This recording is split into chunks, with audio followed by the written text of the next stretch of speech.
นี่เป็นภาพเส้นทางบานตาลผาเด่นทางนี้ไปผาเด่นที่นี่อันนี้คือทางเข้าปูตาบานตาลตำบลนาตาลนี่ก็คือปูตาบานตาลเลยวันนี้มางานตลาดผักพี่น้องมางานตลาดผักเลยเอาภาพบริเวณปูตาบานตาลมาให้เบิ่งมาชมขออนุญาตถ่ายทำหน่อยเด้อจะดีทางเจ้าปูตาบานตาลก็เจ้าเอามีเครือเขาหลงได้ก็เจ้าเอาเนี่ยบริเวณปูตามีเครือเขาหลงได้ดำกับเด่งในขณะตามในฟังเลยแต่จักตัวใดกับโบจับดอกเดี๋ยวเขาจะบอกว่าบริเวณปูตาบานตาลตำบลนาตาลมีเครือเขาหลงดำแล้วก็เด่งเอาบุคคาบสันทัดไปได้ว่าตัวใดกันนี่เนาะดำกับเด่งเดี๋ยวเจ้าบอกมาว่าไปถ่ายนี่พระชัน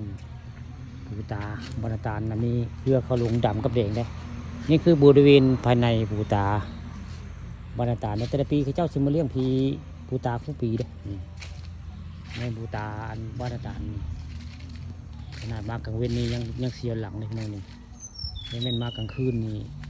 เสียหลังกว่านี่พี่น้องนี่คือเป็นภาพบรรยากาศในบริเวณปูตา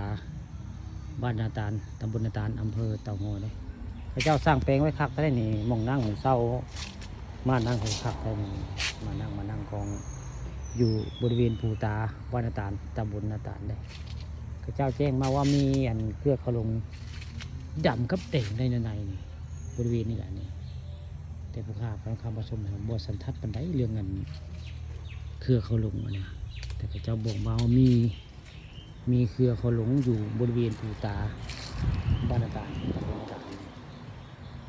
ผู้ข้าเนี่ยโบชักได้คำตัวแดงๆในสิพงจักอยู่คำเห็นได้นี่ก็คือเป็นเพื่อนปูตาได้มีสองหลังได้เพื่อนพอถ่ายทำได้เจ้าปูตาเด้ออันข้าพันคำประชุมเป็นครีเอเตอร์ว่าไงมาขอถ่ายอนุญาตถ่ายทำเด้อนี่ก็คือมางานตลาดผักเลยมาเอาภาพปูตาบานตาลไม้เบิ่งไม้ชมนี่คือหลังนี่หลังแรกก่อนก็ใช่มือเป็นหลังแรกครับนี่เสามันเป็นทรงเสาได้นี่คือเพื่อนปูตาบ้านนาตาลละนี่ผู้ค่าไปคำมาชมนี่พามาชมเพื่อนปูตาสวยงามได้นี่ท่านบ้านนาตาลสร้างแปลงไว้ให้ท่านปูตาไว้ง่ายเปรียบเทียบกับแม่นผู้นึงกับปูตาอันผู้ชายก็มีบึงเดียวนี่ก็ได้สงสัยได้คักและท่านอาจารย์สั่งเพื่อนปูตาไว้เป็นที่ศูนย์ร่วมใจของไทยบ้านหน่วยงานเนี่ยเลี้ยง